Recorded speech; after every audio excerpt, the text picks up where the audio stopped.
Hello everybody and welcome to the Pretty Good Gaming Podcast, episode number 79. Hello, our Croissant Podcast Reeve, Scythe now. My name is Gareth Evans and joining me today is Mr. Henry Devil May Cry Cooper. You kind of squashed that one a little bit. So just ignore that. Let's just pretend that didn't happen. Move right past it and go straight into the meat and potatoes of whatever the hell we're talking about. Meat and potatoes. So today we've got a jam-packed bill for you today. We've got loads of things to discuss. There's a controversial PlayStation 8.0 update, which we're going to be discussing briefly. Schreier versus CDPR continues, and I don't think this is going away anytime soon. Hades, which we've both been playing now, and we can have a little quick chat about that. And then we'll have the quiz of the week, the questions from the Discord, Triggered Fanboy comment of the week, the other YouTube comments, bad dad joke to end off the show. For any of that, though, Henry, how have you been? What have you been doing this week? I've been all right. I've been just playing Hades. I finished it. It took me fucking ages, and I won't tell you how many runs it did because it was rather embarrassing. But yeah, I finished it. It took me a long time, but then as soon as I finished it, I immediately finished it again.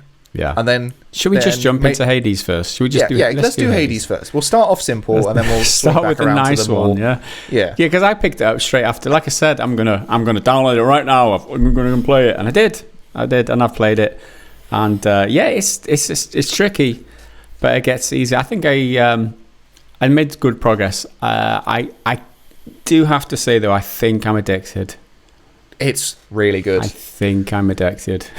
Because it gives you, like, it's a roguelite, so you're going to die a lot, and it can feel quite grindy sometimes if you feel like you're not getting progress. And it's a lot of it comes down to luck. A lot of it comes down to whether or not the gods give you the right powers, because sometimes they just give you trash. You can do little things to help boost your chances of getting good stuff, but sometimes it's quite luck-based.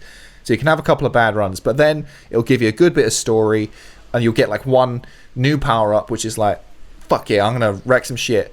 Although, for, like, 2 or 3 runs in a row, all I got was Aphrodite and Artemis. I'm like, great. And all the shitty Artemis ones, not even like higher ability ones. 10% chance to have critical on your ranged attacks. Great. Well, I don't have any other powers in my ranged attack, so it's really weak. So why would I ever need that? Yeah. And Aphrodite, enemies do less damage to you. Yeah, but I'm trying to not get hit here.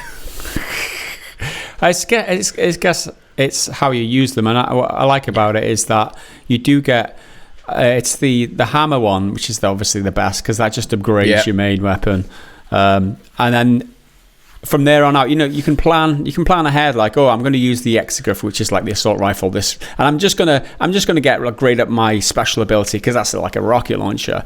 But then you get this hammer and you're like, your attack is now to 300%, or you've got unlimited ammo, you don't have to reload. It's like, maybe I'll rethink this. Maybe I'll focus on my attack rather than my special, and then it just adapt. The bold fat upgrades on that hammer, man. They get you some good stuff. Some of them aren't so good. Like one, I think for the sword, it turns it into an overhead strike, which is quite powerful, but it's really slow.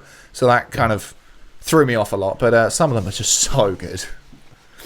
But easily, the best combo for me is anything from Zeus and anything from Poseidon. If I can get 2 of those together, because they synergize really well, that's awesome. Ares is great, because you can just stack up his Doom. Is it Doom? Doom damage. Yeah. Theseus is a little prick. The Minotaur, piece of piss. Theseus just blocks everything, so you hit him with Doom and he's gone. Have you got many of the duo abilities yet? Because they're quite good, aren't they? They're pretty cool. I've had a handful of them, and as soon as one pops up, I'll get that. Like, it doesn't matter what else is on offer, get the duo one. It's best of both worlds. I find that, what's the one with, the one that makes you speed up? The boon. Hermes. He's one of the most essential ones for me, because just being able to whiz around. There's one ability where, like, you're a little bit faster for like a fraction of a second after you've just done a dash. So you literally can just keep going really, really fast around and just avoid everything. And that's one of the key ones for me, being able to complete it the first time. Obviously, I used the assault rifle Exegriff the first time, because you can just bombard them from distance, and you've got like a triple special, or you've got like a row of special ones that you can do. And I was like, well, that was cool. once you complete it, it opens up the bill of, I can't remember the name of it, but it gives you all different adaptations and allows you to tweak the difficulty in order to get better rewards, which is great. It makes this game's end game that much better. There's just an unlimited amount of content there if you just want to keep tweaking and making things a little bit more difficult. There's a list of like 20 different adaptations, and I think that's the type of thing that you need in a game. This game, you remember that this game, it is it's not a AAA game with all fancy graphics and that. And I saw one comment, a game that looks like it's from 2001, makes game of the list year. Some snidey comment like that on last week's podcast. I saw the same one. But it's not about that. Like, this game was released on day one. All right, it went in early access, but I didn't experience that at all. It released day one in full working order. It got a really extensive new game plus type of thing, or end game. It's got loads of content. The gameplay is very addictive. There's just a whole complete game. I've not seen one bug with it. There's no problem with it whatsoever, and I feel like the £22 I've spent on this game is one of the best value for pound per hour played that I've had in many years. I think many years for definitely. What did you get it on then? Did you get it on the Switch or on the PC? Oh yeah, on the Switch. I got a choice of just like chilling out on the screen and then, or just playing on my bed or whatever. Exactly. I pretty much exclusively played in handheld. I played like a little bit on docked mode, but funnily enough, talking about Joy-Con drift a couple of weeks ago, that's been one of my Joy-Cons has been worse than ever with Joy-Con drift at the moment, and the amount of times I'll be fighting someone just like a regular enemy, one of the bigger ones, and then as aggro, it's just like, nope, I'm going to go walk in a spike trap, or I'm going to go walk in lava and take, stacking damage. And it's just, why are you doing this to me? Eventually, I switched back to my other one, which also drifts, but that one's been on its best behavior for now. Yeah. So it's not been so awful. Yeah. But so I mean, I guess to begin with, it was slow going, and it is a bit grindy, for, in terms of criticisms. But when you get into the meat of it, and when you start unlocking all the different, every time you come back from a run, you've got something else to think about, something else to unlock, something else to augment your play style. It just keeps it so. The first two runs that I completed were with the Exogryph, and then I was like, well, the shield's pretty good, let's try the shield. And then I went on a full run with the a modifier to make it more difficult, as in the traps were like 300% more damage or something like that, just to give me that extra bit of bonus if I completed it or run it through. And I completed it with that too. But I feel like the early game boons and adaptations aren't near as good as the like mid to late game ones. So it does take a while to get into it in terms of being really powerful. Obviously, you'd expect that anyway, but it just feels like they're drip feeding the more powerful ones, the more you struggle and die, really, which I think is a little bit unfair. Like, you'll go through one run, you'll get like a bunch of Zeus stuff and a bunch of the hammers and what is it the Poms, which give you upgrades as well. They boost your certain abilities level up. You'll get loads of those and you'll do it really well, and then something will go wrong, you'll die, it's fine, and then you'll start again and it's just trash, it's just shit, you're not getting anything, it's just not going your way, you've just got to try and persevere through it. That's it. I definitely think the shield is probably my favourite, just most consistent that I'll do really well with, because especially for the bosses, well, especially the final boss, really, you can block with it. It's basically you just everything sit there and tank everything. You can punch people with it, you can throw with it, so you can just take those big hits and just power up your special attack, which is a ranged attack, put all of your hammers and upgrades into that, so that's as strong as it can be, and then you just stand there, block, throw the shield, block, throw the shield, and then it's easy. You won't even die. You won't even have to do what's the ability when you respawn. We can just do it in one attack. It's brilliant. I think when I completed it with the shield, I even had the main attack ability where instead of like the bull rush thing, you just fired. It was like a projectile thing, and I just blocked and then fired, blocked, fired. I literally was almost invincible, and I paired that with, I think it was like minus 20% front damage, you get these. When you give gifts to someone, you get the little. The keepsakes. Yeah, the keepsakes. There was minus 20% damage from the front, so I was tanking everything. Every time I got hit, it was minimal damage. And then, it was, I absolutely smashed it. I think I did it in 33 minutes or something, which was my fastest yet. I think my fastest, it's taken a long time to get there, but now I've got it efficiently. My first completion was 27 minutes. So wow, it took me a lot of runs to get there. Yeah. But it's too many. But yeah, the shield's definitely my favorite. Big fan of the spear as well. Although I just got the because you can upgrade your weapons with stats, but then there's also aspects, they call them, which are basically different versions of them. It'll give it a slightly different spin on one of its attacks. And there's a third one, which is a legendary, super fancy one, and it's awful at first because it's meant to give you your max health is reduced by 70%, and the amount of health you can regain is reduced by 70%. So when you pick up a health pack, that's reduced by 70%. So the whole thing's much harder. But on your spin attack ability, that can recover health, but it's rubbish because it's only one bit, and you can upgrade it, which is cool. You'll take less health off at the beginning and get a little bit more from every spin attack. But I'm this is the legendary weapon. I was really excited to try this. I spent loads of resources on it that are quite hard to get. And I was just this fucking sucks. Yeah. I'm going back to the other one. This is awful. Well, there you go. So we're both really enjoying Hades now. I think that's a unanimous thumbs up from the team here, given how reasonably priced it is compared to other games and how much fun you can have with it. I mean, in terms of it being I was a bit underwhelmed by there only being 3 main areas and then whatever's after that. I don't really want to spoil there, but there's 3 main thingies and then there's more, but that is pretty limited in terms of the amount of areas that are there. Yeah, I think obviously there is scope to expand that in future, but I would have liked a few more areas, a few more bosses. It comes to a point where you've played the bosses so often, you don't have to even worry about having to spam it like I used to do. Yeah, you're just all right, just move out of the way and then do this. And there's so much the game doesn't tell you either that gameplay stuff, but little secret things. I didn't know until I stumbled across it just looking at stuff online about it. There are romance options.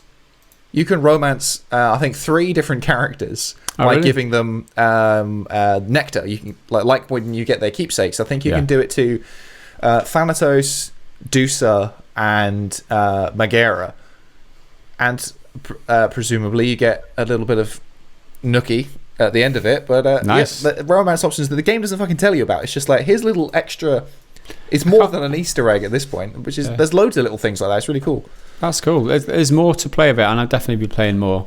That's for sure. I just need to not play that anymore because I've got work to do. That's the problem. Yeah. I draw a line maybe 6 or 7 p.m. That's my time then. If I want to play the game, I'll play the damn game. Damn it. But before then, I need to kind of cold turkey until set my own gaming limits. Otherwise, I'll just be there for hours. But there you go. Hades. Well, that's one of the beautiful things about this kind of roguelite is you can pick it up, do one run, be okay, leave me alone now. I've had enough. There you go. That is Hades, or the update on Hades. We are going to move on now to the controversial PlayStation 8.0 update. Now, we're hearing, this is news just in, it's been reported that Sony are spying. Sony are spying on their users, and they are listening to you while you're having party chats. Now, that sounds... Big Brother is really, watching you. I mean, they've shot themselves in the foot. If that's the case, there'll be people jumping away from Sony, going on to Microsoft for the next console generation, basically doing what they're connected and spying on people. Nobody wants that, right? Well, that is what you'd believe if you were reading the headlines. And one of the headlines was Game Rant. I'll just read it out. PS4 users agreed to their voices being recorded for moderation by using party chat. Subheading being, the new PlayStation 4 system update 8.0 adds a controversial new feature that allows Sony to record party chats for moderation purposes. False. That is bad journalism. That is not true. What is happening, by the way, that was just me sensationalizing things. If I wanted to make a clickbait video or an article, journalism isn't about reporting the news or investigating the news anymore. It's about generating clicks with these kind of sensationalist things. Not that I'm a Sony pony. Yeah, not that I'm a Sony pony that I'd necessarily want to defend Sony in this. However, it's not all as it appears. Sony to record party chats is false. That's not what's happening. And there has been an update to clarify the situation on the PlayStation blog thing. Now, what was said? The update, when the updates, I can't remember what the terminology was, but it allows users to record other users in party chat, and that's what was said. So you couldn't really misinterpret that, but a lot of people did. So Sony have come out and clarified exactly what this means. And it said the following. Update. Following this update, users are seeing a notification about party safety and voice chats in parties may be recorded. Voice chat recording for moderation is a feature that will be available on the PS5 when it launches and will enable users to record their voice chats on PS5 and submit them for moderation review.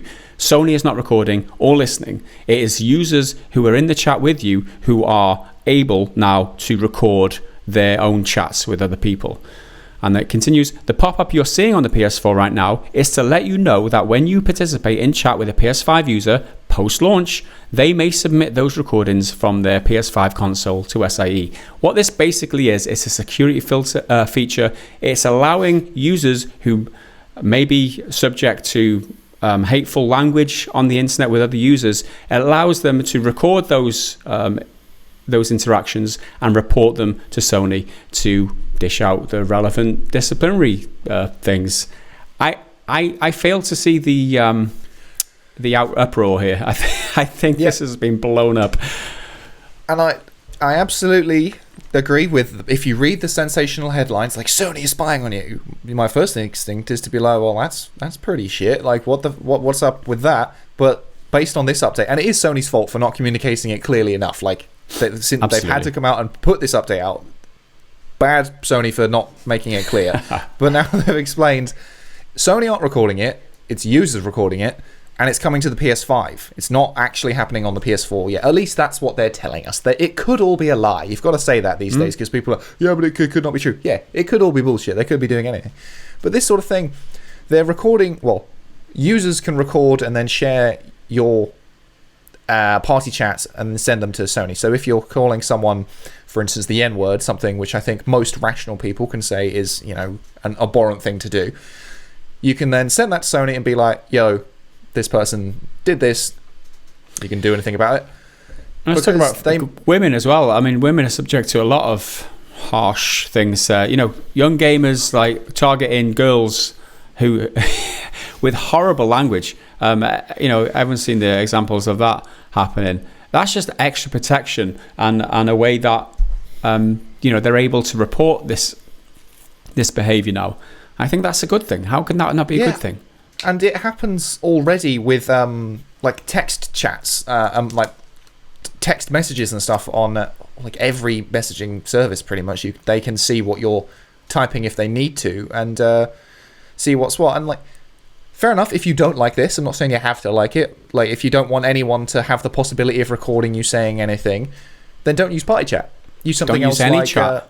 Don't use any chat. I mean, you go on Discord and people can be recording on their end. All this allows is them to do it on their hardware, on their PlayStations. That's all that allows. There's no way to guarantee that someone you're talking to on any connection is not recording you. There's no way to guarantee that. This is just a way to facilitate it easier for people who want to do that.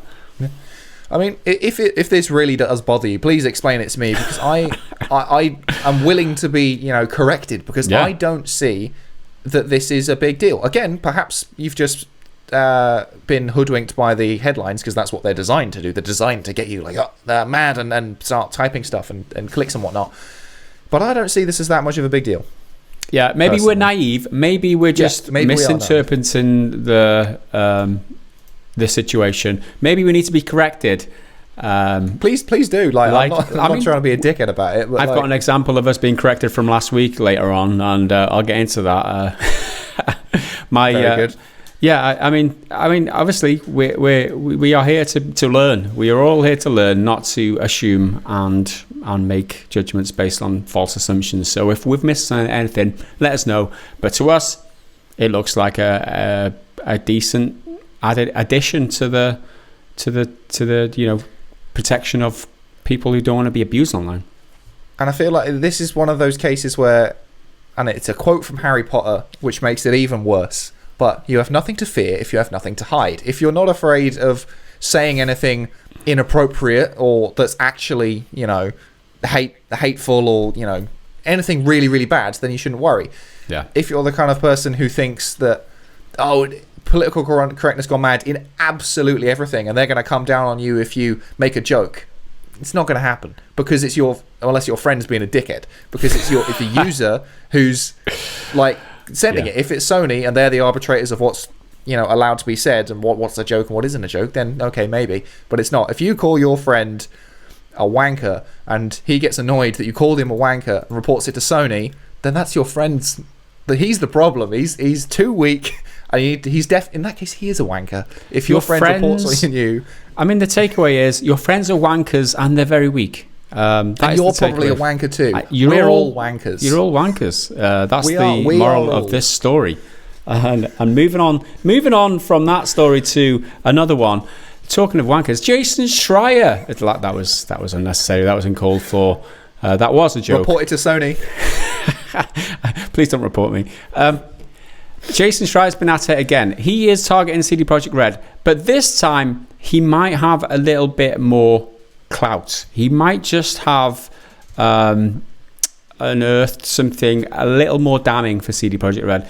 CDPR, we've talked in the past podcast about them subjecting their employees to an enforced or mandatory overtime, working 6 days a week, an extra 8 hours.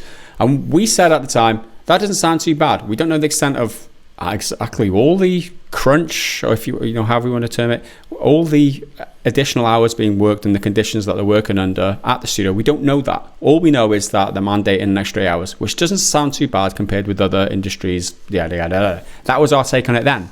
However, there's more stuff come to light. So I'll just jump in to the tweet, which is less than 24 hours ago now.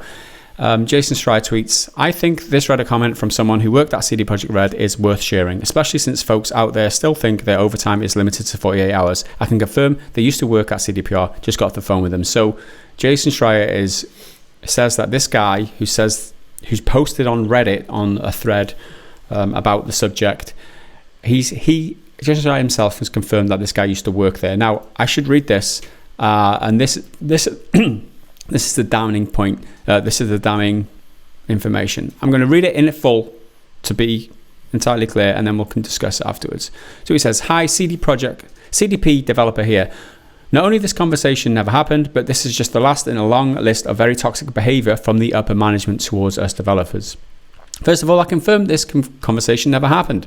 If anything, developers have been crunching no stop since May 2019, where the management was like, oh shit, we need to make the game, we must hurry. Mind that we were barely out of alpha at this point, and even though most developed pointed out that was impossible to do the whole game almost from scratch in 1 year. He does say they've been crunching no stop since May 2019. Doesn't sound good. He doesn't explain what the crunching is. There's no details about what conditions they were working under. Just the word crunching, which in this day and age is enough to chastise someone, is enough to cast judgment. Oh, not the crunching. Oh God, that's horrible. We don't know exactly what that crunching is at this point. He carries on. If anything, people have been dreading the inevitable 2-year death march since long before the crunch started, because they know it's just how CDP rolls. Dick around in pre-prod for ages and then brush everyone and work devs to the bone to make up for the time lost, and none of them was looking forward to it. We asked, what's the plan if we can't deliver in this set deadline? And up until December, the answer from management was, we have to. There is no plan B. So there you go. First year of crunch there, of course. First a 2-month delay and then another 6-month delay. And to give a picture of how low is the level of communication between the management and developers, we found out both times on Twitter and other socials that the game was being delayed, with a mail from Adam following a few hours later. Same happened with the gold release and any other announcements since June 2019. People getting riled up right now about the crunch. Just so you know, many people have been spending the weekends in the office doing 16-hour per day pretty much since June 2019. So a few more details there about how people are being worked 16 hours, or being able to work 16 hours over the weekend per day. Some departments even as far as a year earlier. Every time this was addressed, you'd get the usual copy and paste about, we are fueled by passion, we are rebels, this is not for everyone, and other such copy-paste slogans, which was a cool way to say, we have no idea what we're doing, but we have infinite cash and we fix everything with more crunch. Conversations end up mostly like this, the management saying that everything is great and cool, and we have to believe in the project. Our questions and doubts being brushed aside. This sounds horrible. The fact that they're not communicating properly with I've been in situations like this in the past where they're not communicating with the management, aren't communicating with the lower downs, and they're just being assumed that they are having to work. The question's being brushed aside. They're working 16 hours per day on the weekend since June 2019. That doesn't sound good, Henry. It's not great, is it? I mean, there's a few people who are skeptical that this person is real because it is just on Reddit, and any old schmuck can come on and say that they are real or whatever. But Jason Schreier has verified it himself, and then you could say, well, maybe he got it wrong and maybe he's lying. But again, we have no proof of that. But he is a professionally trained journalist, worked for a number of professional outlets. Whether or not you like Kotaku is one thing or another, but it's a professional journalistic body. So he's trained to do that. He should have sources and he should know the protocols for checking. So I would take his word for it on that this person probably is real if he can verify it. Again, I might be wrong, but maybe I'm gullible. But yeah, this is it's pretty nasty if this is the case and this is all true, because this is proper crunch, like crunchy crunch. Yeah. Like, yeah, it's six days a week. Oh, that's not so bad. I mean, it's not ideal, but it's not so bad. But if each of those days is a double day, it's not 8 hours, it's 16 hours, then that's a lot of fucking time at the office. And the whole 48-hour work week limit thing in Poland, there are pretty much rules like that for everywhere. There's just certain fine print about it. But just because it's illegal doesn't mean it doesn't happen. A lot of it is... It's unpaid work, and they'll be at the office knowing that they're not getting paid for it because they're getting paid for the 48 hours maximum. Again, assuming this is all the case and it is all true, but it's pretty damning. It is damning. The one kind of question mark for me is the way that Jason Schreier communicates these things. Right? We all know that he's totally backed by the developers, the workers who confide in him. They all reach out to him anonymously and provide him with the information that he needs to write his stuff to expose people, expose these big greedy companies or whatever. He's always anti-company when it comes to things like this, right? And what I would expect from a professional journalist, as you called him yourself, is a little bit more balance, right? In terms of you reach out to a company, ask for their point of view, you reach out to other employees who aren't feeling the same way about crunch and maybe ask for somebody else's opinion just to balance out or to temper. Because this guy no longer works for CD Projekt. Let's make that clear. He doesn't work there anymore. And we all know how easy it is to be critical of a company that you no longer work for. Maybe that frees him up to say what he likes, or maybe that just means he's a disgruntled ex-employee who didn't work well or something. I don't know. That is unclear. having one person just dropping this tweet out of nowhere without any balance, without any a lot of context, and representing this, using this information to represent the actual truth of the matter as a worker at CD Projekt Red is a little bit, I would say, unprofessional. I say it. I mean, this isn't. I would expect more from a investigative journalist. I would expect more balance. I would expect impartial. Present information in a partial way. I mean, we've never said we're professional investigative journalists. We've never said that. We just spout the shit. This guy, he gets. I don't know. I would just expect a little bit more respect for all parties if I was him, from Jason Schreier. Not that I'm defending CD Projekt Red. I'm just saying Jason Schreier could do a better job.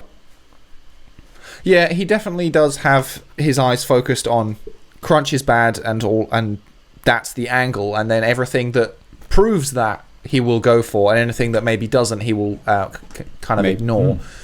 But possibly there is no evidence that it isn't so bad. Maybe that's why. But again, we don't know that. We don't know anything. We're just another two idiots rambling on the internet among the sea of idiots rambling about shit. At least we're not onto about politics in this fucking one, because that would make things even worse. But yeah, it's interesting because it's CD Projekt. That's what makes it such a kind of a meta controversy, really. Because any company that does crime, they all fucking do it. All the big ones do it, and there's always a story about it every year. It's kind of like a new Christmas. First there was Rockstar as like the big one, and then there was Naughty Dog as the next big one, and now it's CD Projekt as the next big one. Because there've been little stories about it here and there before, but nothing of that sort of scale. Now CD Projekt is in the mix, and they've had little ones in the past, and because they're so popular, most people rate them as like the best gaming company for like consumer practice and stuff. They've got this reputation, and that's what makes it tricky, because a lot of people see that they can do no wrong, and even if they do think this is wrong, they're like, but they do all this other good stuff, so to some people it's excusable. And I think recently there was a game developer, I'll see if I can find it, who came out, he didn't like come out as a big public thing, but he posted on I think it was on Facebook, saying like, people want us to be the bad guys now. I don't have the quotes from him. I'm going to try and find them, but he was basically saying some people want us to be the bad guys because we've been seen as the good guys. So they will try and anytime we do the tiniest thing wrong, people jump on it. Yeah. Because we're the good guys. Whereas if EA did it, it's just EA, they're bad, it's whatever. But what's the spy? Is it spy? No, Batman. The Batman quote. You either die a hero or live long enough to see yourself become the villain. It's so true. Yeah, I'll see if I can find you try and find that. I'll just read the tweets from Jason Schreier. So he continues, and this is quoting the guy who he spoke to on the phone. He apparently spoke to this Redditor, this person who's since deleted his account on Reddit now, by the way. But he spoke to this guy, and he says, quotes from him: "I personally had a blast working there until they decided not the only way to finish the game was to do the death march." And then he said, "This person told me I've heard this sentiment from a few people. I've also heard it said about Naughty Dog and a couple of other game companies." So he's already equating this situation to the Naughty Dog crunch situation there. So however angry you were at Naughty Dog, you should be angry at CD Projekt Red too. That's his implication there. And he continues with another tweet. "By the way, every time I talk about this now, I'm going to get hundreds of nasty messages and misguided people trying to debunk or wave off this reporting. Whatever crunch culture at CD Projekt Red is real, and no matter what you've read, it's not just limited to 48 hours a week."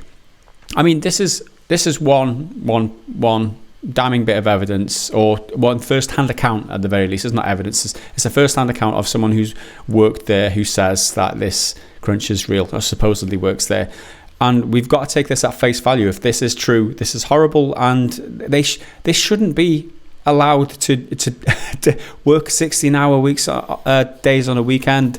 16-hour week, what a dream. 16-hour week, yeah. This shouldn't be happening, and under the conditions that the management aren't communicating with them properly, and they hear about updates to the game through Twitter rather than management communication. I'm hearing a lot of parallels with the BioWare stuff and the what they call it, the BioWare magic. About how we'll just piss about trying to figure it out, and then it'll all come together. It'll be all right on the night kind of attitude. Yeah. That's the kind of vibe I get from here. I definitely think so I have found... Okay. Sorry, go on. No, you're right. Go for it. Well, I found the guy. What's his name? So he posted it on Facebook. It is Adrian. Forgive my pronunciation. Adrian Camilas. Oh wait, no, he's from a different thing. Hold on, because it's like a thread of different people. Oh, here we go. Fucking hell, this name's even more tricky. Lucas SZCZEPANKOWSKI. SZCZ. I don't speak Polish. I don't know the sounds. Etchen. No, that's the name of a place. SZCZ. SZCZEPANKOWSKI. Right, he's the lead technical designer at CDPR, so he's quite a senior member of staff. And Skrzhepankowski. Let's say that. If you're listening, I'm really, really sorry if I've butchered your name, and please reach out and let's talk about this thing. So this is translated from Polish, so there might be some inaccuracies. He said, I can only confirm what the previous guy whose name I was struggling with wrote. Even if it comes to the situations he describes, my experience shows that game developers have relative solidarity in this respect, top to bottom, regardless of position taken. I must disappoint you. Game development managers are not proverbial capitalists, exploiters who count money while smoking a cigar from time to time and glance at the oppressed developers, however picturesque this sounds. So yeah, he's saying we're not the bad guys, despite what everyone kind of would like to believe, because the previous developer is from People Can Fly, who are also a Polish developer, and I'm pretty sure they share a lot of stuff between CD Projekt and People Can Fly, because they're two big studios in Poland. Mm-hmm. Yeah, they're both based in Warsaw. I've actually been to both of those studios, which is nice. So yeah, you can see how there's going to be a crossover of people going from one company to another for sure. And just as a note, I don't think we actually touched on it at the very beginning. So this post from Schreier and this Reddit post is in direct response to claims that CD Projekt's staff supported the extra day of work. That's the suggestion that was put around, and I think by Game Informer and stuff, there's sort of some beef going on between Schreier and a bunch of other journalists and outlets. Now apparently CD Projekt staff said, yeah, we'll do an extra day of work, and now Schreier and this guy are saying, no, we fucking didn't say that. That conversation just didn't happen. Again, I don't know if it did or didn't, but that's what they're saying. So I feel like this story is going to run and run, especially with Cyberpunk coming up. A lot of clicks are to be had, and Schreier has got a lot of people to get comments from. I mean, there's going to be some tasty, lucrative clicks there for Bloomberg, isn't there, Mr. Schreier? It's going to be interesting one. Put together one how article, well the game does out. As well. I mean, if their situation is where CD Projekt do have to reconsider their attitude towards crunch, that would be a win, right? Obviously, no matter what, even if they're not crunching, if they just have to consider it and think about how they're doing it, because the conversation keeps happening, it's worth thinking about. If they come out and have to address it because of this, then it's a good thing. If it's happening to the extent that we're led to believe here, then that would be a good a good outcome. I commend Jason Schreier for going on that crusade in order to fix these types of things. If this, as we said, I assume it's all true. I just wish that Jason Schreier had a bit more decorum about it. It was a bit more balanced and not just trying to, I don't know, just trying to throw shit around. A lot of them come across as hit pieces and attacks, when I don't think that's necessarily the most constructive way to go about it. Yeah. Anyway, that's just my. But what do we know? What do we know? That's that situation anyway, and that's what we think about it. It's probably going to be another controversial one. Let us know what you think and your thoughts. I think we're pretty balanced. We try and consider all sides, and we try and give our opinion based on what we assume is a first-hand account, or based on all the information we understand them. That's it. The politicians say. That's it. The rules as I understand them, to quote Mr. Boris Johnson, he doesn't know the rules, just the rules as I understand them. If there are any other further developments or any other information that comes to light. Obviously, it might change the way that we feel and think about this, but this is how the situation and the information is as we stand, as it is, and that is it. I guess that rounds up our 3 topics for today. Let's move on now to the community section, and obviously community and our operations on online. Let's not say YouTube anymore, because YouTube, our operations on Odyssey, Utreon, and YouTube started with Odyssey there, because they're all sponsored. Finish my first thought. All sponsored by you guys in the community. So I do like to thank everybody who signs up to our Patreon every single week. And this week we've had one sign up, which is from Phil, who signed up for a $5 pledge on Patreon. Thank you very much, sir. And he actually left a message for us. I'm going to read it out here. Hey ups, guys. Been listening to the channel for ages and finally can contribute. Glad to be able to do my bit and help keep the channel going. Keep up the good work. Phil J. Or a boss. Thanks very much, dude. Like I said, cheers, bud.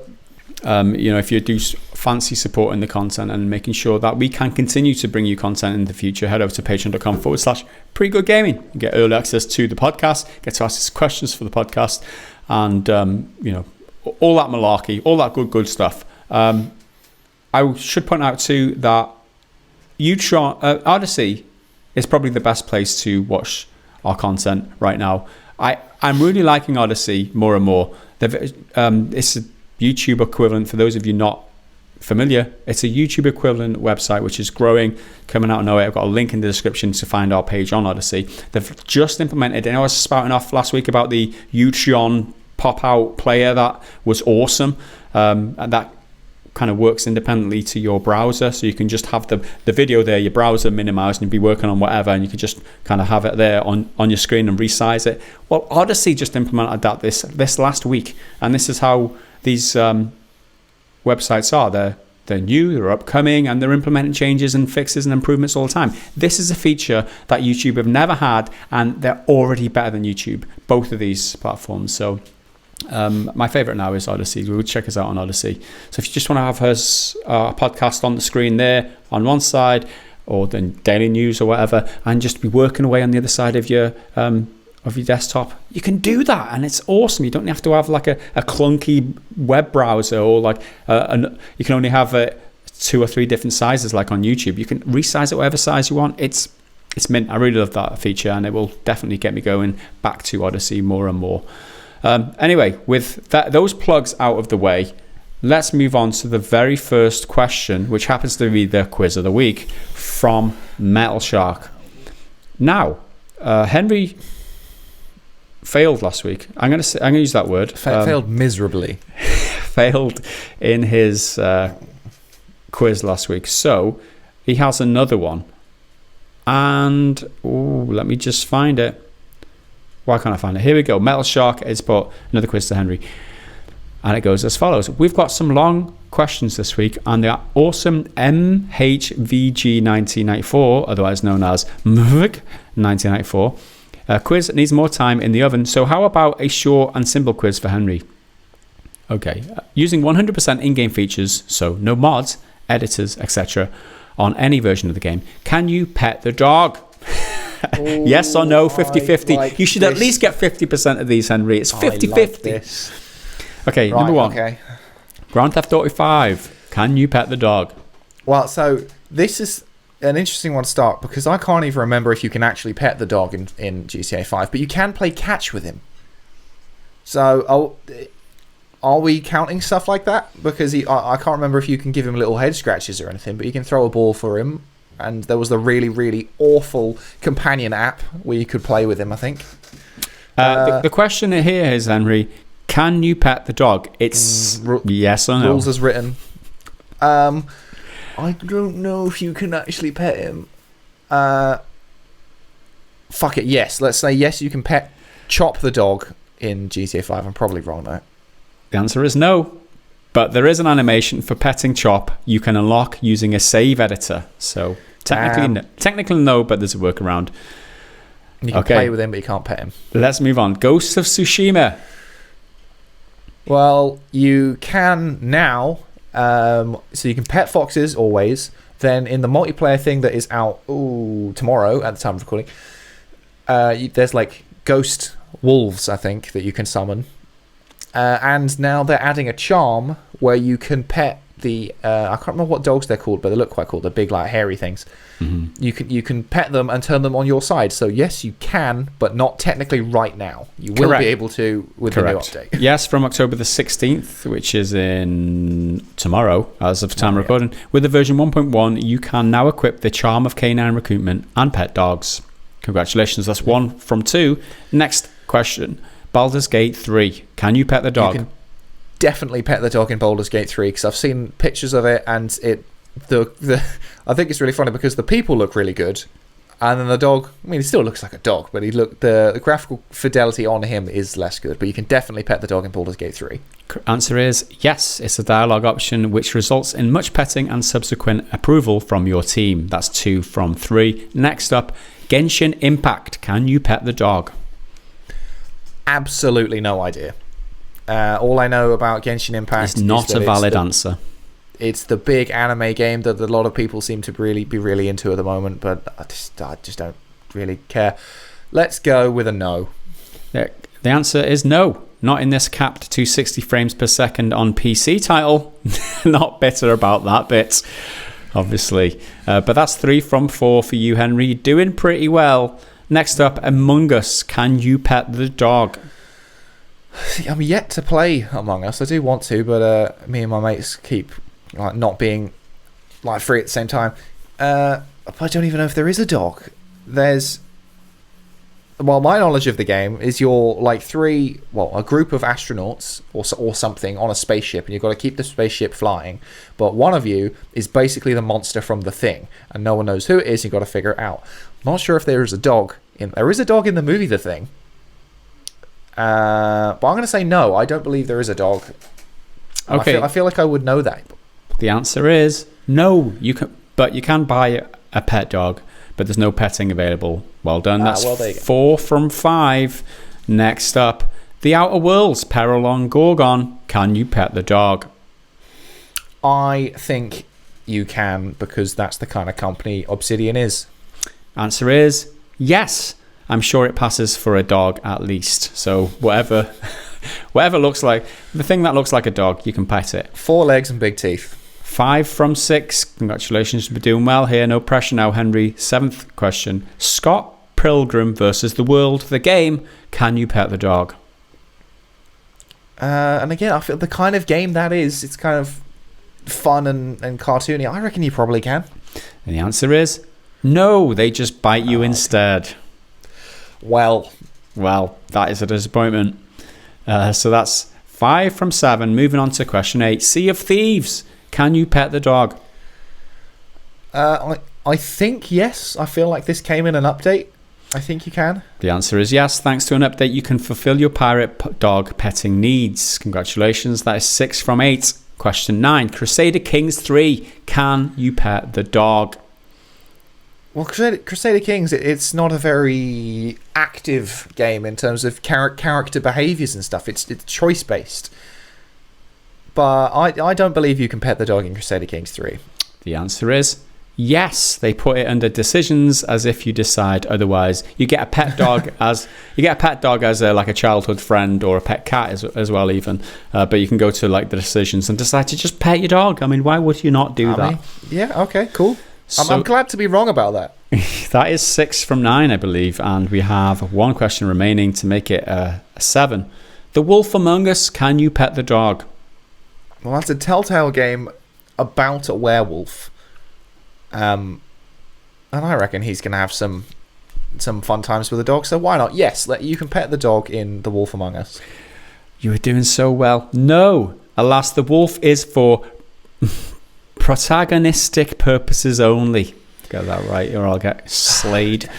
So, unfortunately, Henry, we were doing so well. We were up to 6, but then we stalled. So we're still on 6, so 6 from 10. Unlucky, I guess. I thought Telltale's sense of humour would come through a bit more in The Wolf Among Us, but apparently not. Yeah, there you go. So thanks as always to Mr. Metal Shark for his continued dedication to the quiz segment. We all appreciate it. Let us know how you did in the comments. See if you got them all right, or if you got less than Henry, better, higher or lower than Henry. Let us know in the comments. Let's move on to some other questions put to us by our faithful supporters over on the Patreon Discord.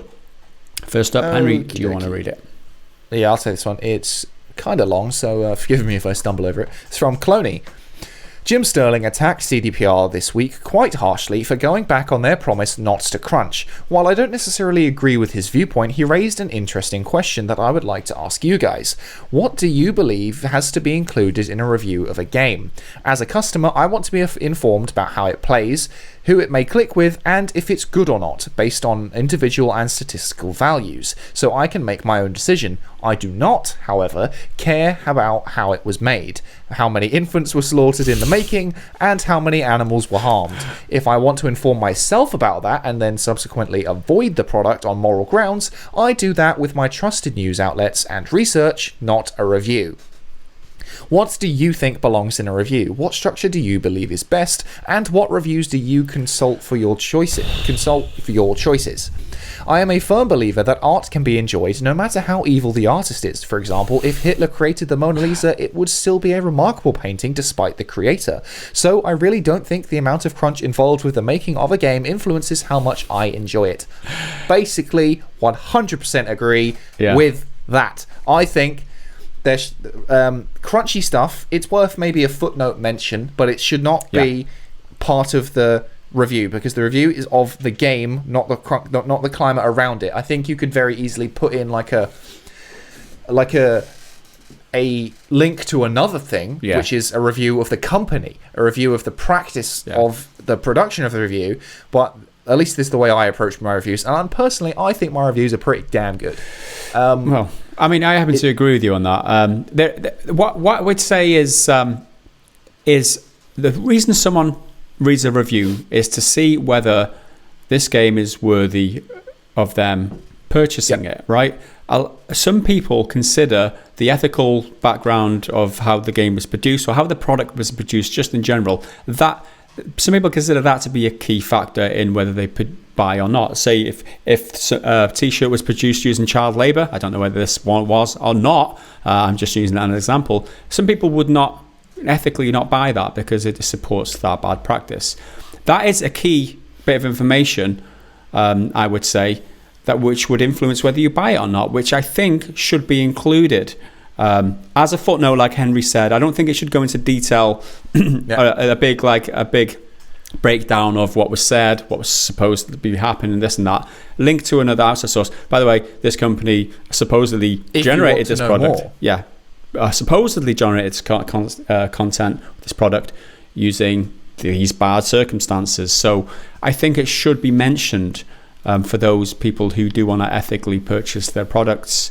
However, I don't think it should be gone into detail. That's just my opinion. Yeah. Then the kind of next bit, what do you think belongs in a review? What structure do you think is best? And what reviews do you consult for your choices?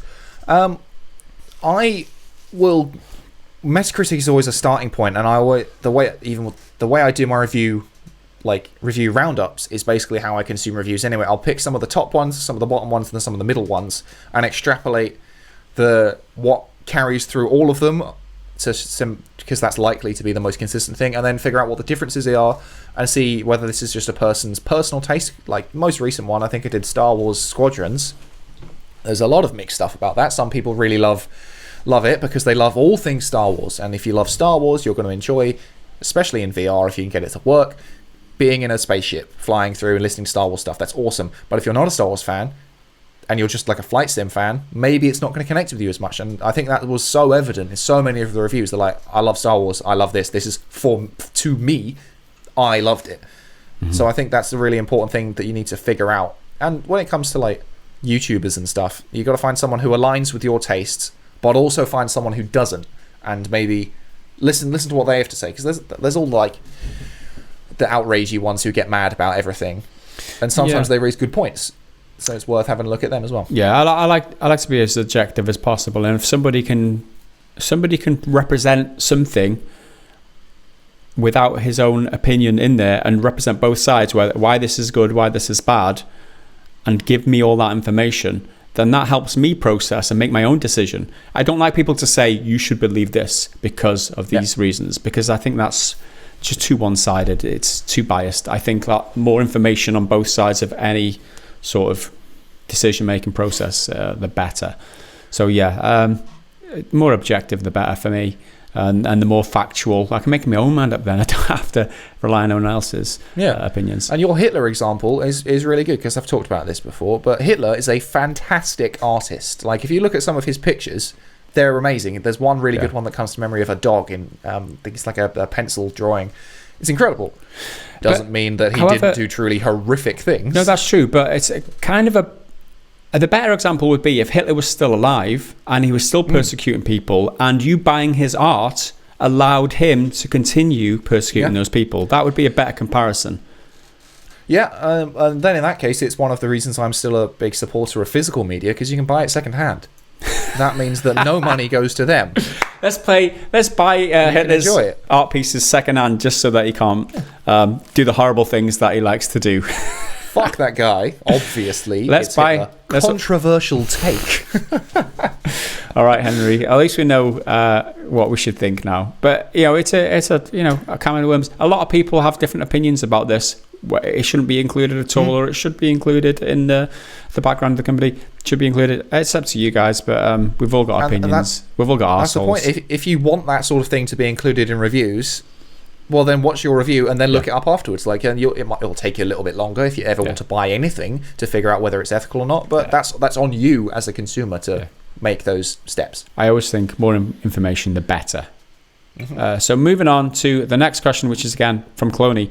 Next controversial point, and you might want to save this for another video podcast. Do you believe there should be choices in games that are morally grey or outright bad? In times of resurging racism, bigotry and hatred for one another, where Karens infect others with the bad cough and people rage against vaccines, sometimes I just want to open up a game and shoot at innocent bystanders like I do in GTA, or be a racist prick in one of the role-playing games. Like, sometimes I just want to be the evil guy with no consequences, purge it from the system.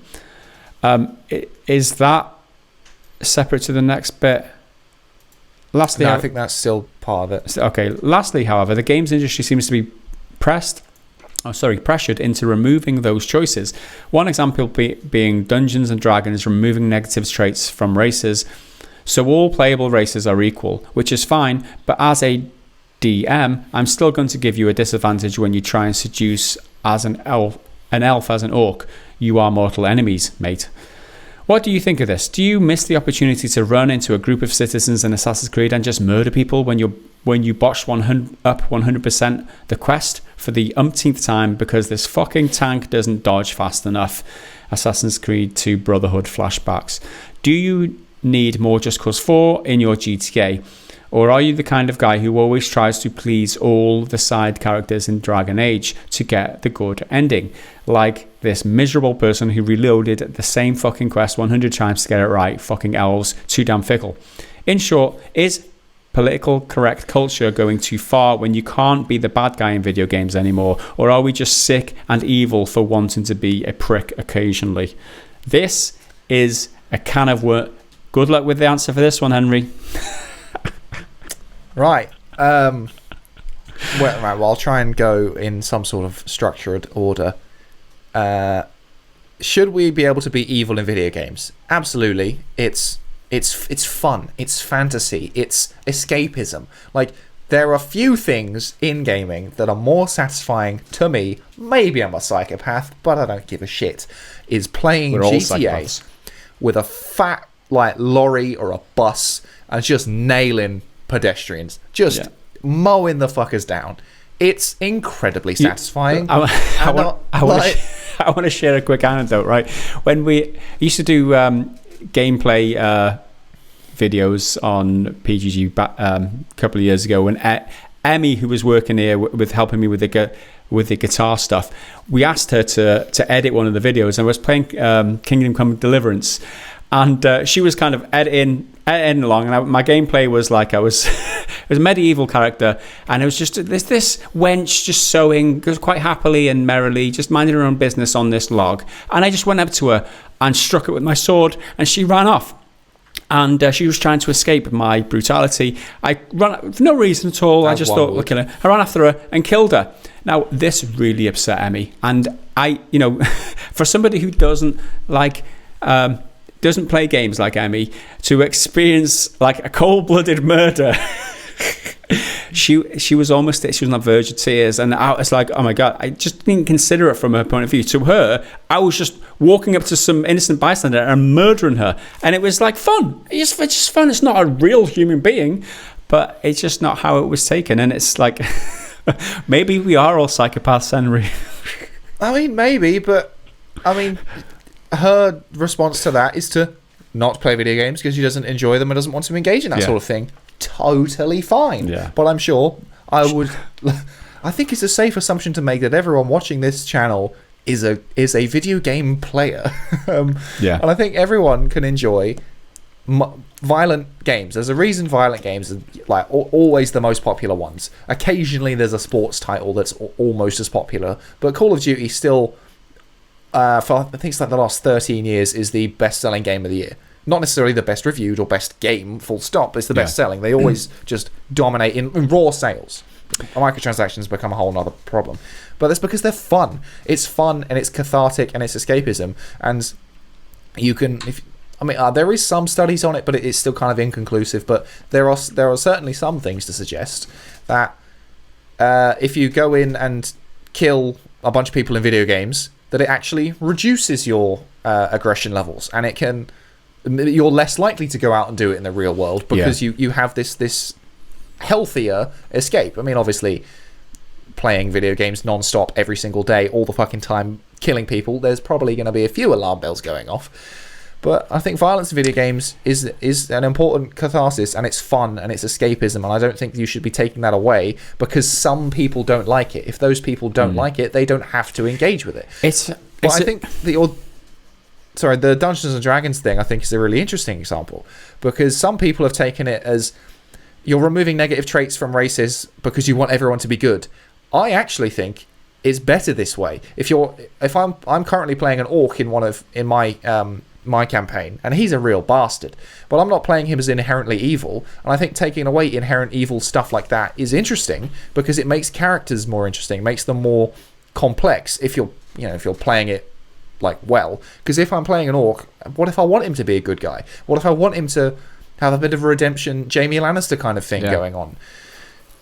That makes more sense in the canon now that they're not inherently evil. I think that's good to me. Yeah, I think it's a touchy subject, and it all depends on how you deal with it, right? I'm not a fan of no consequence bad action. I mean, in GTA, you say you can shoot at innocent bystanders, no consequences. There are consequences. The police will get onto you, and they'll take you down and shoot you and kill you. So, being a racist prick, as you put it, in one of the role-playing games, it depends, right? If it's a single-player game, it's not going to harm anybody. If you're being a racist prick on a multiplayer game, that's obviously we're not considering that as being any sort of good. But I think it always is harming people. I think that allow people to do what you want, because you can live out your power fantasies and with no real life consequences. I think that's maybe what you mean. Like you can shoot someone in GTA, but no real life consequences. But I think it's I don't know if I even want to use this example, but imagine a game where one of your special moves or a bonus moves, you're just an evil character, was to physically sexually assault a woman. Like you know what I'm talking about. Imagine that was doable in a game. I wouldn't approve of that at all. I would think that would be horrible, and I think in order. I definitely think that's wrong. I definitely would never say that's right. It's very complicated. You as the protagonist should never be able to do that. That's just a written rule. I think that's definitely, you should never be able to do that. However, somebody else to do that to another character in a game could be fine so long as it's dealt with in the right way. As in, it happens in movies.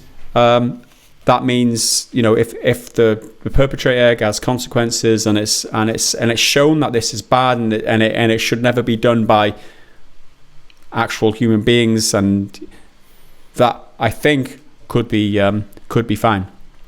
But then I've drawn a line there. I've said that this definitely is not for players to be able to do that, it's definitely not allowed. Where does the line stop? Right, that's the problem now. It's like, does it stop with murder? Does it stop with being doing all sorts of other gory things to people? I mean, I'm not sure where that line should be drawn. I definitely know some things should not be done by players. That's just my opinion. This is a can of worms. Everyone has their own opinion, and I'm probably, that's where I'm going to leave it. I mean, I think you're right. There are definitely some things that are bad, and like when you do them in a video game, that you should be. There's, like in GTA, you get the police on you if you kill people. Like there's a lot of the PC cancel culture sort of stuff happens irrespective of context, which is the tricky thing. I remember a little while ago, one of the X-Men movies was coming out, and the character, the bad guy of the film, the big villain, was on a poster choking out Mystique, the I guess the female lead of the movie, kind of. He's strangling her, and it's on a billboard. And I say a lot of people. Realistically, it's never a lot of people. It's going to be like 7 people. A loud minority, yeah. Yeah, they get annoyed about it, saying he's strangling women, and I'm like, well, yeah, he's the bad guy. He's the villain. We're not meant to be on his side. He's an asshole. He's actually a very poorly written villain because he's just evil. Like, there are times like that where the context makes sense. He's a bad guy doing a bad thing. So I think there should be an element of criticism about what you're doing, but then you get games like The Last of Us 2, which is like, we're going to make you feel bad for doing everything we're doing, but we're going to make it really fucking fun to do it. We're going to make shooting people really brutal, but we're going to make you feel bad about it. So that's why video games need to work on what they are as an art form, because they absolutely are. They have to be sensitive to the real life issues as well. You can't just like I don't think it does anybody any good to just represent these horrible things without any consequences. For the sake of it. Yeah. What's the word? Gratuitously. I think you do have to have some weight and some sort of lesson that you're trying, some sort of message that you're trying to portray, which is you shouldn't do this shit because it's really fucking bad and it destroys people's lives, I think as long as those messages are portrayed in the right sensitive way, then I don't think anything should be off the table unless you're a protagonist and you're made to do something which just honestly crosses the line. That's my opinion. I'm sure there's going to be loads of opinions about this, but Cloney, thanks for those questions, dude. There were two biggies. You noted it was controversial at the very beginning, so we know what we're getting into. Those were two biggies. But, we don't shy away on this channel, and that's what we're here for. That's why we get demonetized. And if you do, we're probably demonetized at having just mentioned what we've just mentioned. So if you do want to support us, to bring our opinions, patreon.com/prettygoodgaming. Let's move on. Okay. Next one's me, right? Okay. Yeah. This is from Ammodites. Hey there, guys. Thanks for all the work you put into the content every week. It's really appreciated. Well, thank you very much. To continue on the Lord of the Rings game topic from the last podcast, did you guys see the announcement trailer for the new Lord of the Rings Gollum game? Is it really the best game concept they could come up with out of all the history and lore Tolkien created? What skills does Gollum have? Loved one of the comments on the video. Loved one of the comments on the video. Gameplay will be like 5% fishing, 10% talking to yourself, 85% trailing missions. What do you think? Is this a Game of the Year contender? Yeah, this Gollum game was announced like last year, completely sort of out of the blue. It's a very small project, which kind of makes it even more confusing. Like, how did such a small thing get the IP rights to do a Lord of the Rings game? Why you're centering it on Gollum it's an odd choice. I don't see how it could be that compelling, and some of the footage doesn't look the best. But I mean, it's. Do we have more than just a trailer at this point? I think there's some stills, but it's just like a CG trailer. I don't think there's any gameplay out yet. So it was announced in March 2019. It's an action-adventure game from Daedalic Entertainment, a German studio famous for making point-and-click adventure games. The most Deponia series, for those of you who are familiar with those.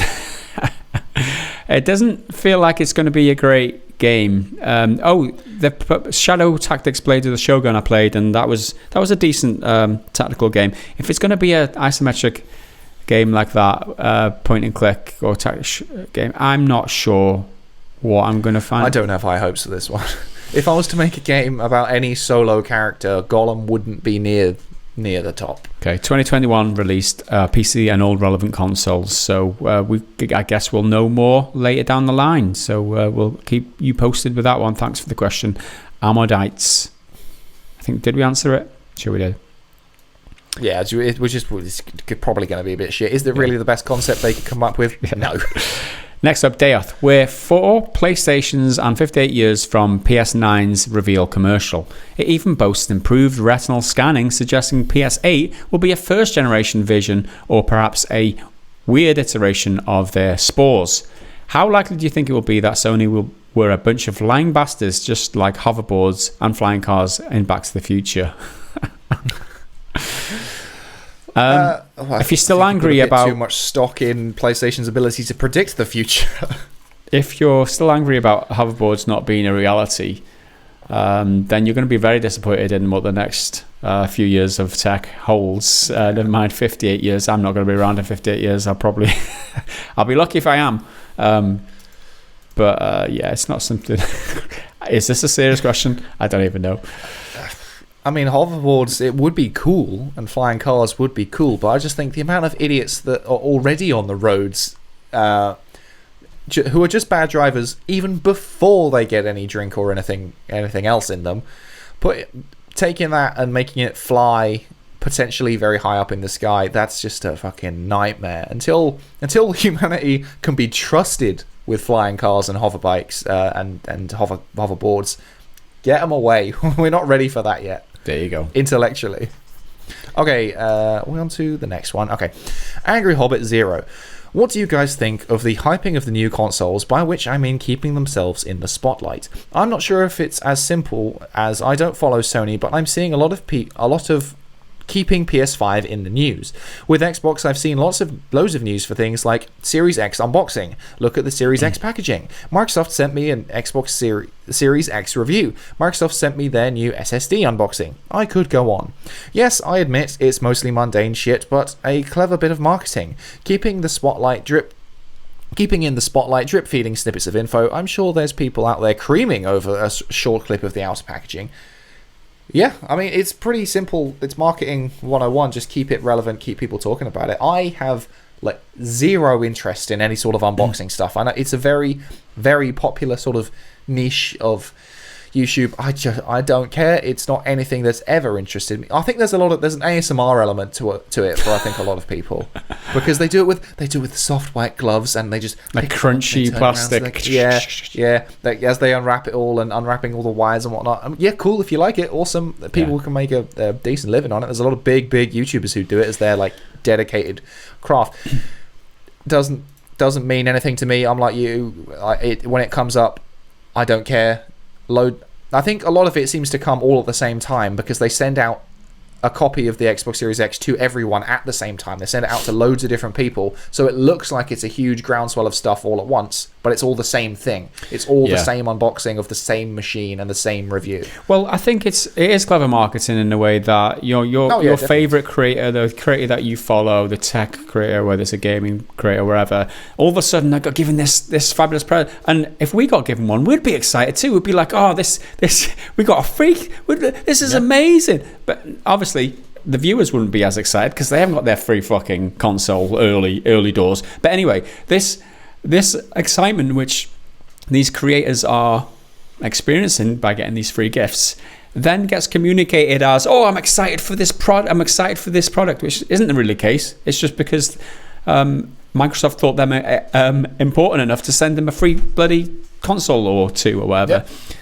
So that's why it's clever marketing. See, it doesn't mean exactly that the the creator endorses that product or recommends other people buy it, but that's how it's perceived by the watchers, and that's why it's so effective.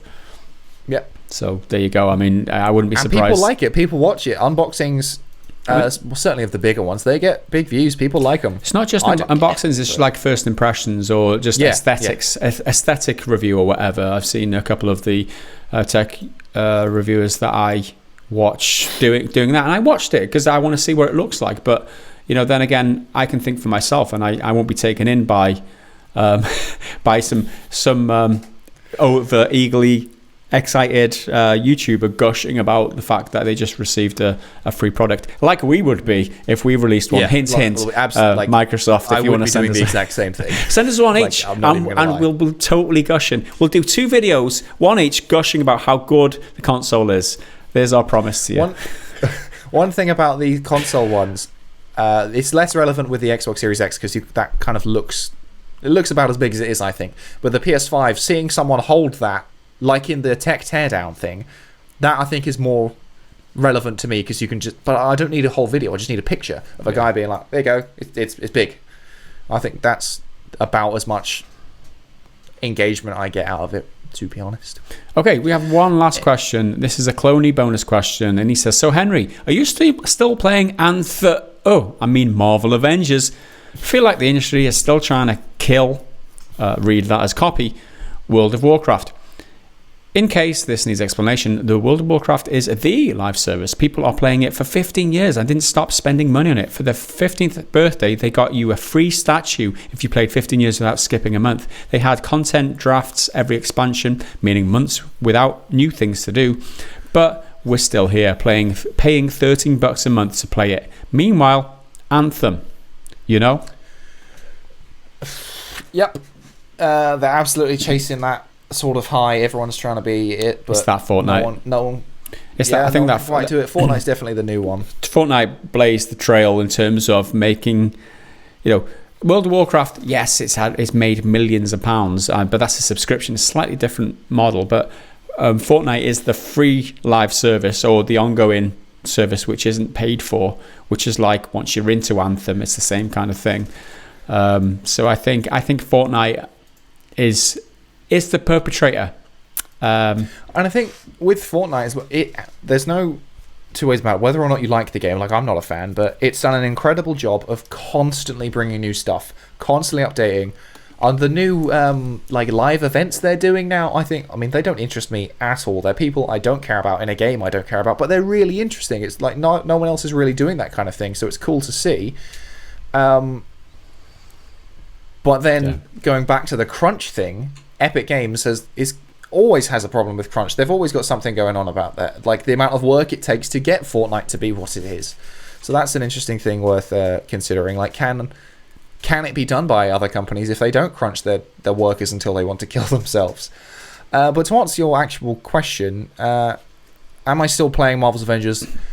No, I haven't played it for a while. Fucking hell! I said when I did a video about it at some point. I don't have the comment in front of me. I might be able to find it.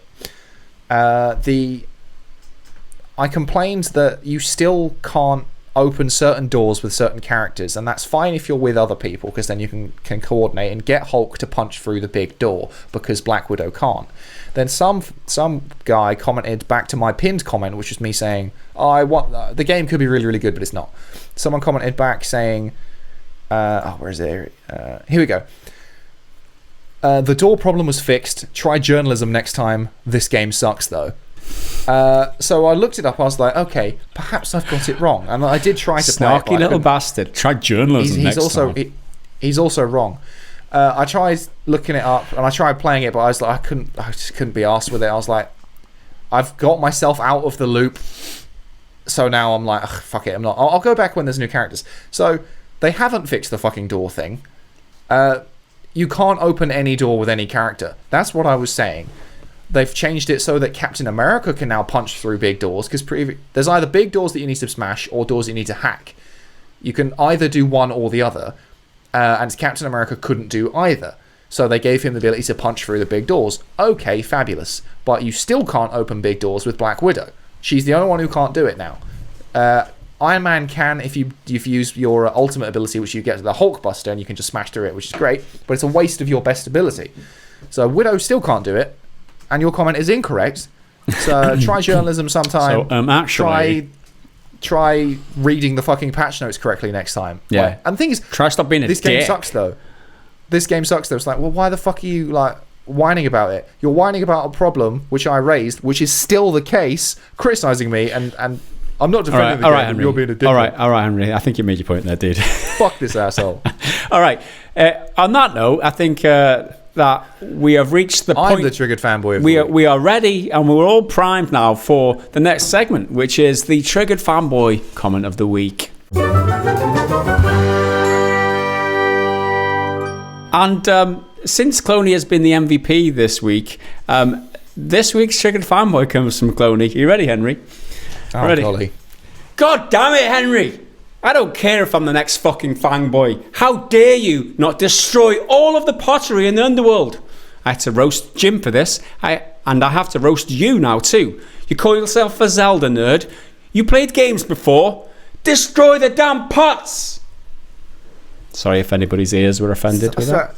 When have I ever called myself a Zelda nerd?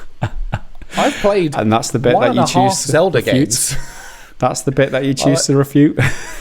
Yeah, that's the one. Like, there was a lot of information, and I've latched onto that. Well, let's go back. Right, Cloney, we're going to war. Right, read it to me again. Okay. God damn it, Henry. I don't care if I'm the next fucking fanboy. How dare you not destroy all of the pottery in the underworld? I had to roast Jim for this, and now I have to roast you too. You call yourself a Zelda nerd. You played games before. We're talking about Hades here, right? So I'm trying to think of what the triggering event is for you, Clan. What did we say about pots? You said there's pots strewn around, and obviously you destroy them and get some of them have gold in them, some coins. But even then, only if you have the ability. Yeah, it's not always. Not always. And you can tell which ones do and which ones don't. Yeah. Well, I don't know. I'm not sure, because sometimes I think, I'm not quite sure because the game doesn't tell you everything, but I think sometimes I've destroyed some pots and just got some money randomly. So, Henry, how dare you explain yourself? I'm not smashing pots if they've got nothing in them. I did for like the first few rooms, and I was like, well, I've got nothing. It's a timed game. Yeah, I'd like to see how long it takes you to finish a run, Cloney, destroying all those damn pots. If you smash every fucking pot, none of them have anything, and even then, if you get gold, it's like 15 gold once you max out the ability. So it's not even. It's 5 at the beginning. What a fucking piss take! I don't want 5 gold. I'll get side hustle ability from Hermes, and I'll get 15 gold every time I enter a room. Yeah. That's how you get money. That's how you do it. And I'm not a Zelda fan. I mean, I played How dare you about misrepresent half of Twilight Princess on the Wii back in the day, and then I got stuck at a puzzle, and I think a new game came out, and I just never went back to it. I did enjoy it though, like it was fun. And the only game I've ever played beginning to end is Breath of the Wild. So, and I'm not a Zelda fan. I like that game, but I wouldn't call myself a Zelda fan. And and you know what? That's okay.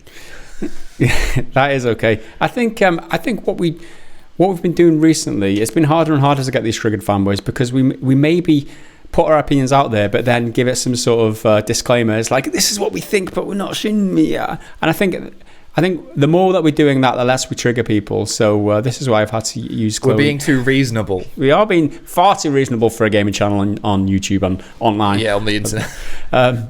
So that was it. So thanks for the your contribution to this week's podcast, Cloney.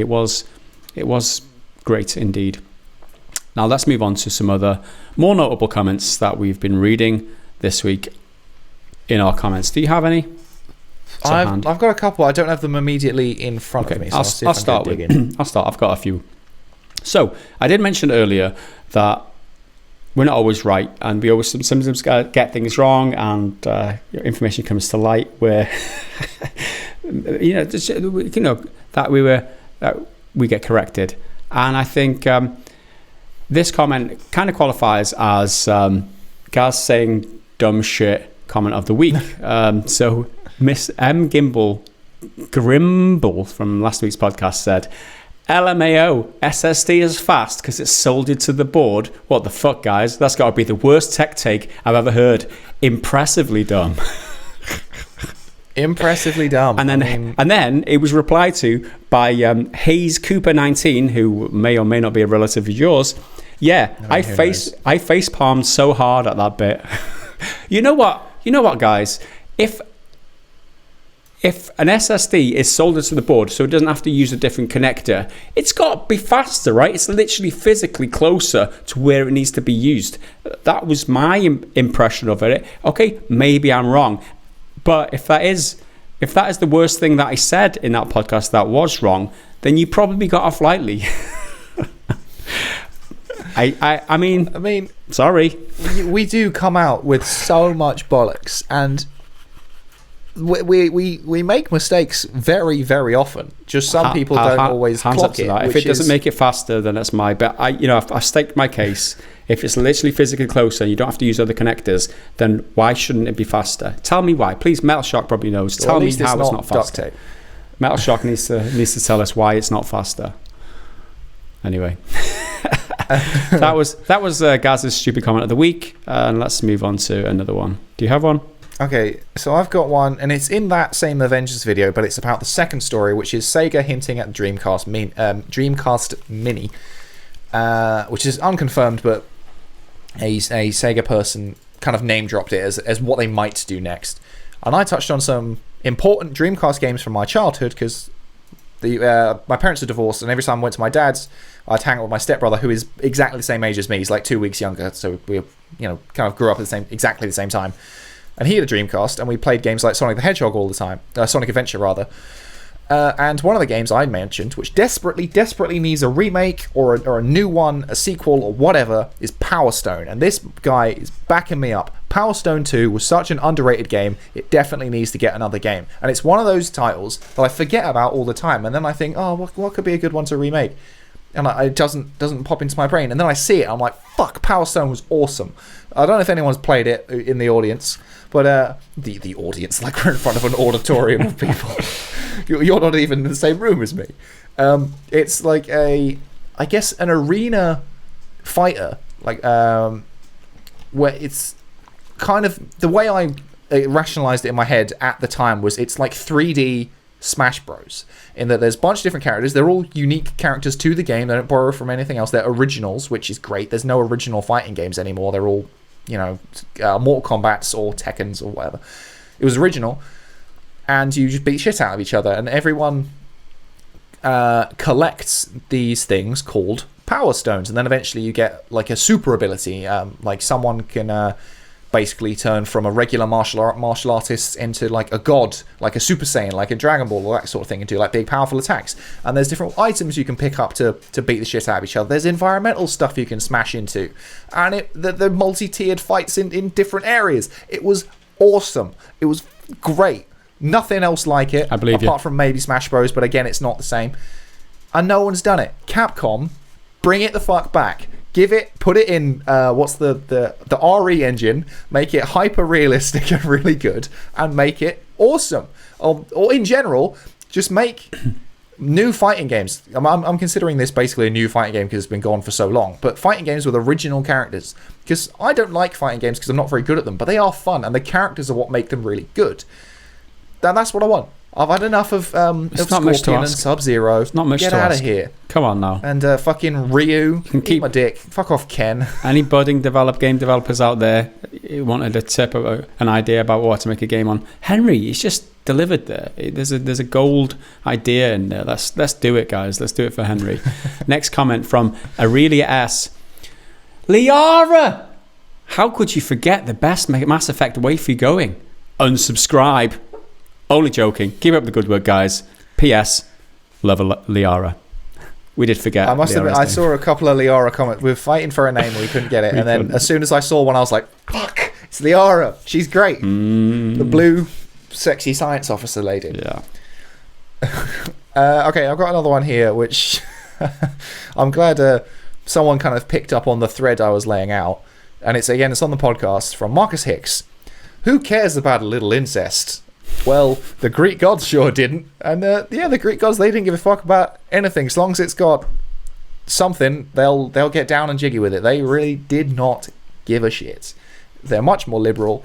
And And I'm not saying I'm for incest, because that's fucking weird. But just... If it's in a game. It's one of those things in a game, right? No consequences. But then again, if Aphrodite from Hades was my aunt, you'd be very confused, because she walks around naked the entire time.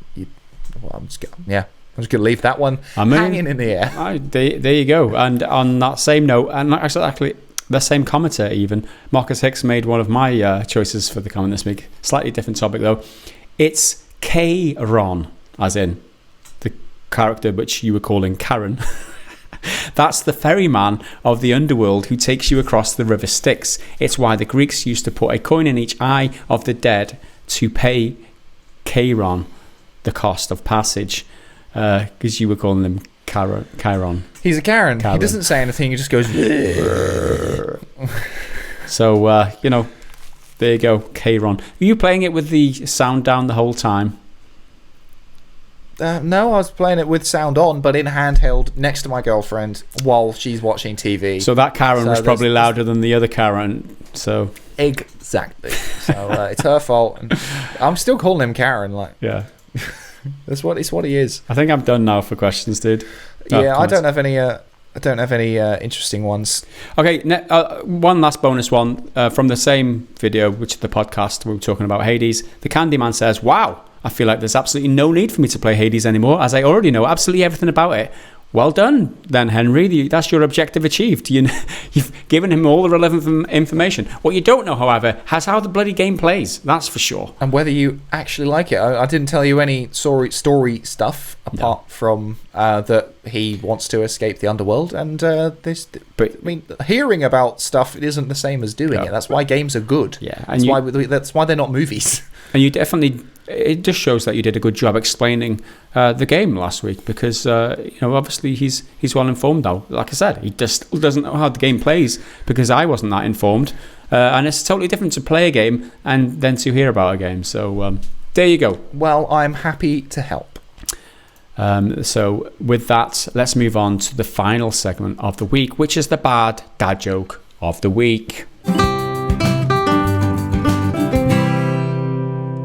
What do you get when you cross a swamp monster with a bean?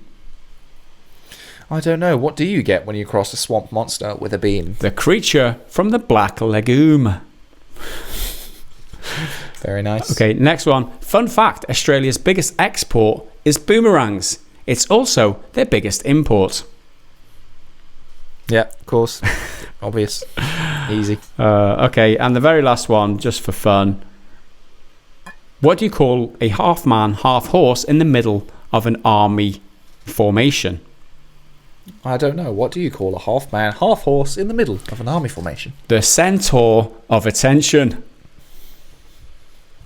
I mean, who could see that one just coming? One of three of many, many, many dad jokes on the Bad Dad Jokes channel that you can access from going to patreon.com/prettygoodgaming. I mean, it's worth the entrance fee alone. From as little as $1 a month on Patreon, you get access to all those. Even if you hate us, even if you don't even listen to the podcast, you just like, for some reason, you just turn on the video and skim to this part of the podcast or the video, and you listen to that one joke, and you don't even give a shit about us. $1 a month gets you access to all those jokes and more every single week. It's well worth it. And if you do happen to enjoy the podcast, you do get it a couple of days early, and you've got the satisfaction of knowing that you support us bringing the content. There you go. That's my plug for Patreon out the way. And that leaves nothing left for me to do other than to thank everybody for watching. Thanks, Henry, for your participation. And on behalf of Henry and myself, we will see you again in the next video. Until then, bye for now.